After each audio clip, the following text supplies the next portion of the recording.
जय श्री सद्गुरु माणिक प्रभू. जय श्री गुरुदेव दत्त. अध्याय 32. पंक्तीचा लाभ.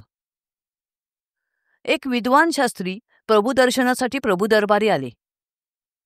शास्त्री बुवांनी काही दिवस तेथे मुक्काम केला.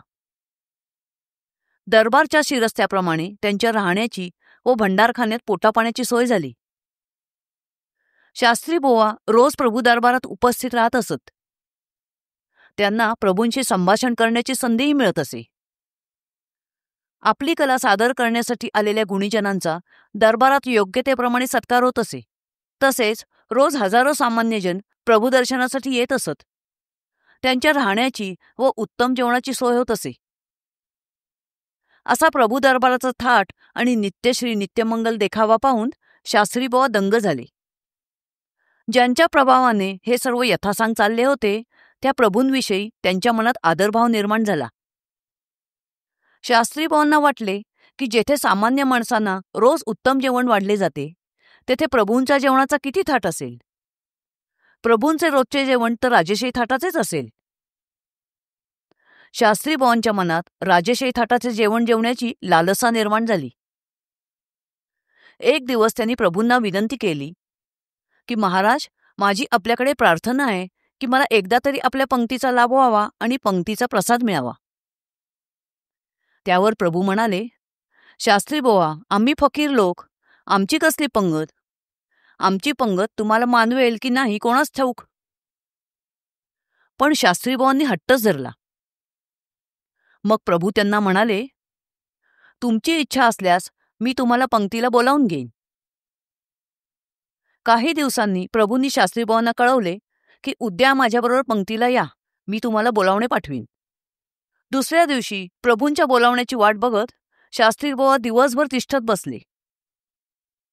शेवटी रात्री 11 वाजण्याच्या सुमारास प्रभूंकडून जेवणासाठी बोलावणे आले. शास्त्री बुवा प्रभूंकडे गेले. तेथे त्यांना अपेक्षेप्रमाणे राजेशाही पंक्तीचा थाट दिसेना. प्रभूंनी शास्त्री बुवांचे स्वागत केले. प्रभू जेवायला बसले होते. प्रभूंकडे संन्यासी रिवाजाप्रमाणे रोज झोळी फिरवून भिक्षा मागून आणली जात असे.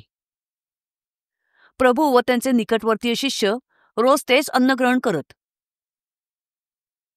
प्रभूंच्या ताटात झोळीतली जोंधळ्याची भाकरी व लसणीची चटणी एवढेच जेवण होते.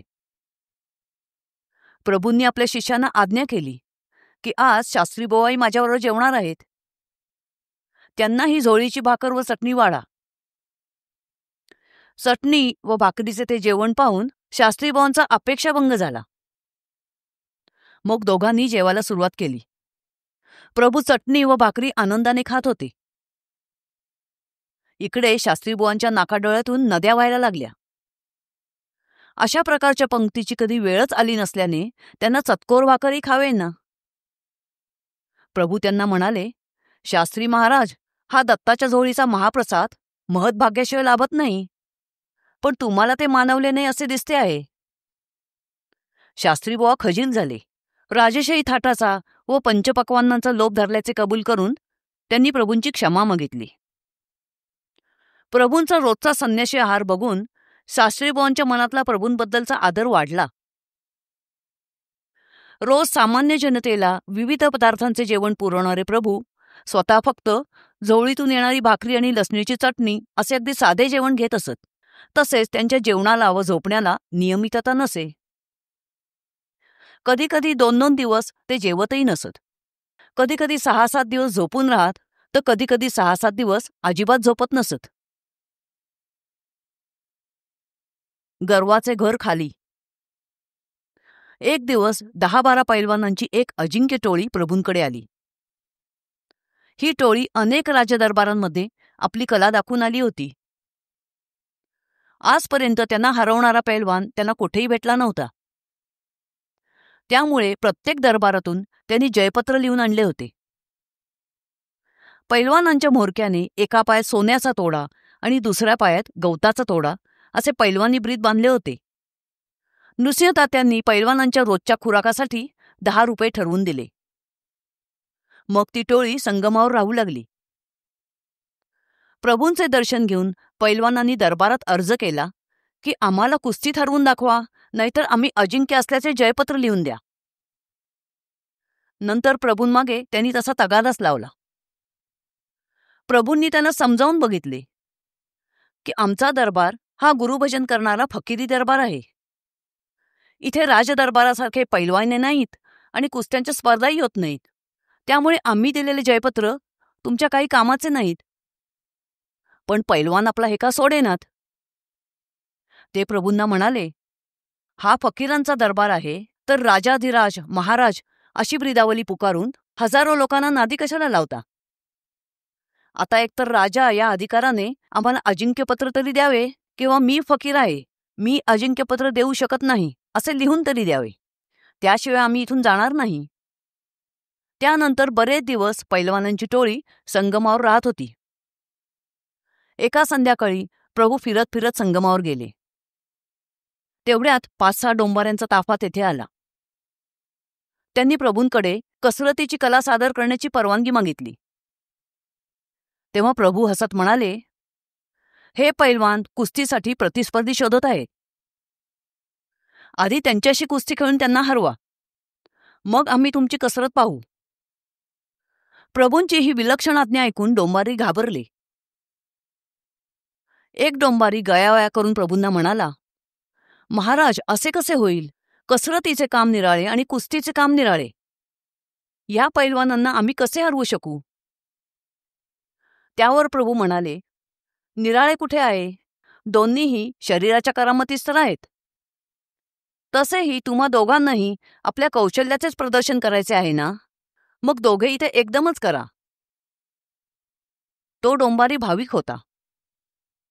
प्रभू सामर्थ्याबद्दल त्याने बरेच ऐकले होते. त्यामुळे प्रभू सांगता ते योग्यच असेल अशा श्रद्धेने तो कुस्ती खेळायला तयार झाला. मेहनतीने शरीर कमावलेला पैलवानांचा तो म्होरक्याही डोंबाऱ्याशी कुस्ती खेळायला लगेच तयार झाला. कारण आपण जगात अजिंक्य आहोत, आपल्याला हरवणे कोणालाही शक्य नाही या भ्रमात तो गर्वाने फुगला होता. या खिडकिरीत डोंबाऱ्याला तर आपण एका पंजात गारद करू असा त्याला विश्वास होता. प्रभू डोंबाऱ्याला म्हणाले, उस्तादांची तयारी आहेच, आता तू दाखव आपल्या गुरुच्या सटक्याचा पराक्रम. असे म्हणून प्रभूंनी आपल्या हातातला सटका जमिनीवर आपटला. प्रभूंचा हुकूम होताच प्रभूंना नमस्कार करून डोंबारी पैलवानावर चालून गेला. पैलवानाला वाटले, हा किरकोळ डोंबारी मेहनतीने बळकट केलेले आपले शरीर तर सोडाच, पण आपला पाय सुद्धा हलवू शकणार नाही. त्यामुळे डोंबारी त्याला जाऊन भिडला तरी तो पैलवान जराही न हलता तसाच उभा राहिला. पण काय चमत्कार, डोंबाऱ्याने पैलवानाच्या खांद्याला धरून मागे ढकलताच पैलवान एकदम उताना पडला. अनपेक्षित झालेल्या हल्ल्याने पैलवान गोंधळून गेला. तो झटकन उठून काही डावपेच करणार इतक्यात डोंबारी चपळाईने त्याच्या छातीवर चढून बसला. त्याने पैलवानाला जोर लावून दाबून धरले. पैलवानाने प्रयत्नांची पराकाष्ठा केली, पण त्याला जराही हालचाल करता येईना. शेवटी नाईलाजाने पैलवानाला कबूल करावे लागले की डोंबारी जिंकला आणि आपण हरलो. आपण जगात अजिंक्य असल्याचा त्याचा भ्रम एका सामान्य डोंबाऱ्याने तोडला होता. त्याच्या लक्षात आले की आपले गर्वहरण करण्यासाठी प्रभूंनीच ही लीला केली होती. पैलवान प्रभूंना शरण गेला. त्याने प्रभूंना दंडवत घालून प्रभूंची क्षमा मागितली. पैलवानाने कबूल केले की प्रभूंच्या दरबारात पुकारल्या जाणाऱ्या राजाधिराज महाराज या ब्रिदापेक्षाही प्रभूंची योग्यता मोठी आहे. जय श्री सद्गुरु माणिक प्रभू.